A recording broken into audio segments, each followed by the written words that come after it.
I know Kathleen Kennedy's been in the news a lot lately. I know she's being kind of raked over the coals and whatnot. But you know what? Back in the day, she had her hand on a lot of cool projects, and this is, I think, is one of them. It's a smaller budgeted film, did really well, and also like you mentioned, they had some ethical guidelines that they followed to the T, Hmm.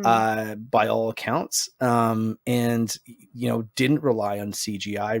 Realistically, they had a lot to kind of deal with the how to wrangle these spiders around the audience, Yeah. and what I researched was that they really wanted the spiders in the same frame as the actors to create that sort of fear, and that realism. And I think they, it's a huge success for them to be able to do that. Yeah, I think it's really cool that I didn't know that this would be something that you could do this with, but it makes sense that to kind of get the spiders to go where they wanted them to, they would have like a combination of like vibrating wires because they won't cross over the vibration of the wires, and like Mhm. lemon pledge furniture wax because they wouldn't walk over that either. So they would kind of create like this little path through the scene for the spider to walk down, and then kind of like use a blow dryer, like a hair dryer, to kind of encourage it to move along and just kind of keep it moving down the path, so they could control where they went, they could control their movement, and they could control like how fast they went by like getting the hair dryer a little bit closer to kind of speed them up a little bit, which is really cool that they had that kind of ingenuity when it comes to spider wrangling, I guess.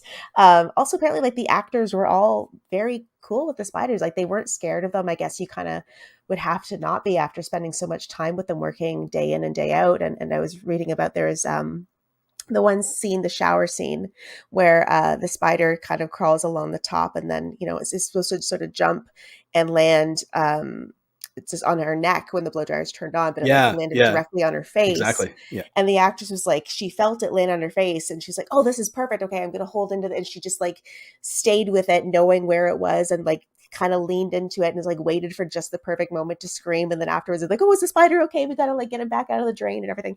Which I think is really cool. Like they were just not afraid of these little guys, and they worked very closely with them, obviously. And I feel like you don't really see a lot of animal wrangling in films anymore. I know that notoriously, like you don't want to work with kids or animals, and I feel like this is kind of uh, reminiscent of that era of 90s film where everyone was doing both, like Homeward Bound, tons of animals. You had like Look Who's Talking, you had kids. Like I feel like kids and animals were just in everything in the 90s, and this is kind of a really cool way to include animals in a horror sense.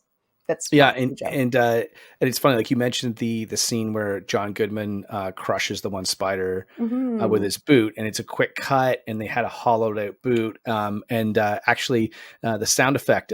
So the Foley artist went back in, and they used mustard packages and potato chips to create that like crunching Crunch. sound as he crushes this spider underneath his boot heel. But yeah, I mean it's funny, like you just mentioned. You know, that's kind of how they were making movies in the 90s, and especially this movie being 1990, having a 1990 release. Like obviously it was at the tail end of the 80s. The other film that this movie kind of reminds me of a lot of is in not so many ways, but some ways is Poltergeist as well.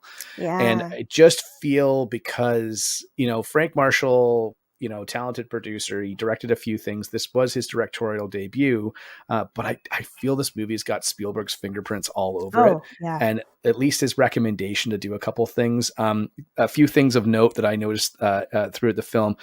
One is that the camera is sort of always, especially at the start of the movie, is always kind of on the ground. Like from the spider's perspective, which is a tactic that or strategy that Spielberg used in E.T. He used it. Yeah. He used to put the camera about essentially like where a kid's height would be.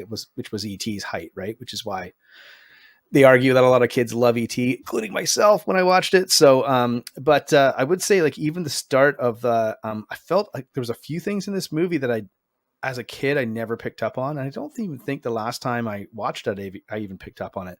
But just watching it this time with sort of like a really sort of objective eye, was that the opening sequence is very, very reminiscent of Jurassic Park. Oh yeah. when they're going through Venezuela. The film was actually first film they say was shot in Venezuela. They set up a base camp there and they shot there for a month to capture the opening sequence of the film. Lots of really great panoramic shots in the helicopter and very very reminiscent of Jurassic Park.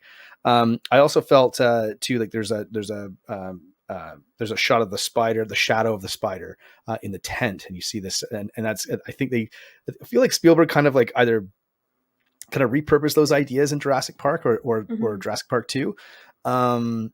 But also maybe he just made suggestions and was like, hey, we should do this because you don't reveal, especially even at the start of the movie, like the first, let's say 20 minutes or half an hour of the film, you don't really see the spider that much. You see it kind of going into somewhere. You see it kind of like, a shadow Just or little peeks whatever of it. Yeah. peeks away. You do see it in a jar, but I think there's lots of uh, great jump scares in this movie too, which I think are pulled off really well. And I do Hmm. feel like it's a funny film too. I think there's some lots of and we'll get into that with some of our favorite quotes for the film as well. Yeah, John Goodman especially, I think, is such a great character in this because I feel like he could only be played by John Goodman. Like it just seems like such a good just a good role for him.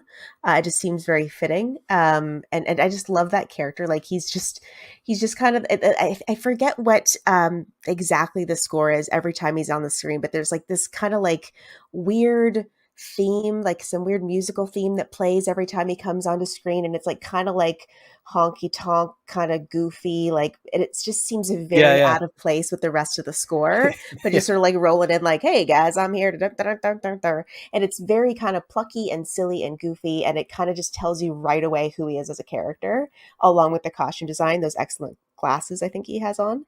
Well, let's talk about the casting then, Yeah, you let's too, talk about because the casting for sure.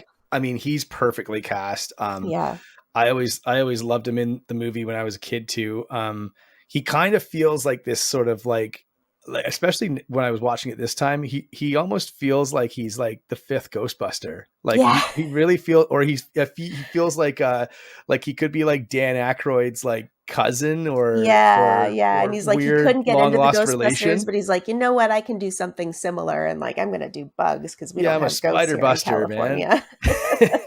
So yeah, I felt like and the casting in this film is actually really strong. And I felt like Mhm. I felt Jeff Daniels is really well cast as well. Yeah. I had to look this up because I love Jeff Daniels, and of course everyone remembers Jeff Daniels from Dumb and Dumber, but he's had such a storied career and such a varied career of roles that he's played. um and when I was watching this, I was like, how old is this guy? Like, and this again, this is another. I mean, we should totally do a segment of called like now you feel as old as dirt, because like I looked it up and Jeff Daniels would have been 34 or 35 when he made this movie, which is yeah, that's way younger than me. So but I was like, man, he's like full-fledged doctor, he's got a house like crazy. So anyway,